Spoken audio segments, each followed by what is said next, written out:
Canada has introduced a major change for international students by removing the need for a separate co-op work permit for eligible post-secondary students. Starting April 1st, 2026, students whose academic programs include a mandatory work placement, such as a co-op term or internship, can now complete that requirement using only a valid study permit. This simplifies the process and removes one of the extra administrative steps that many students previously had to manage while studying in Canada. Under the old rules, students in programs with a mandatory work component had to apply for both a study permit and a separate co-op work permit. Even though the co-op permit itself did not carry an application fee, the process still required additional paperwork, document gathering, and time spent waiting for approval. For many students, this created unnecessary stress and delays, especially when they were trying to secure placements tied directly to their academic progress.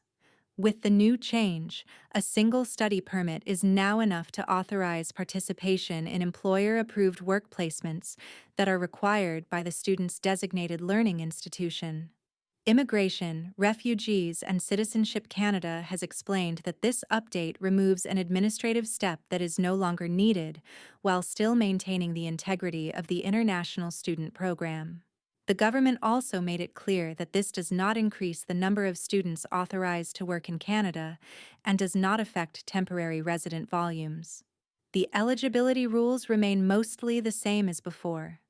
Students must hold a valid Canadian study permit, and the work placement must be a required part of their academic program. The designated learning institution must confirm that all students in the program must complete the placement in order to graduate. In addition, the co-op or internship portion must make up half or less of the total study program length. Students taking English or French language courses, general interest courses, or preparatory courses for another program are still not eligible under these rules. This change offers immediate relief for students already in Canada. Previously, students had to wait through an additional permit process that could become a serious bottleneck.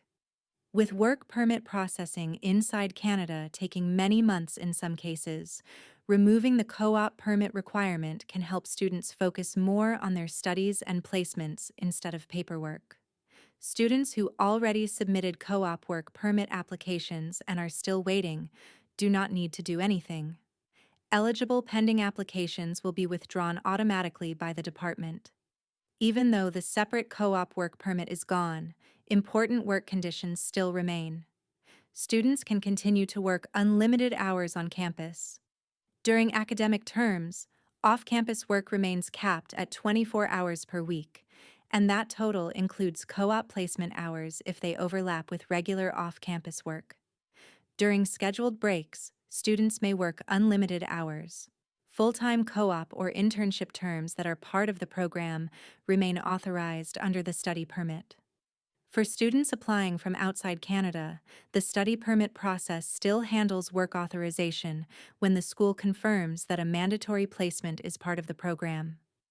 Overall, this change reflects a broader effort by Canada to simplify immigration procedures for international students while keeping the system controlled and consistent.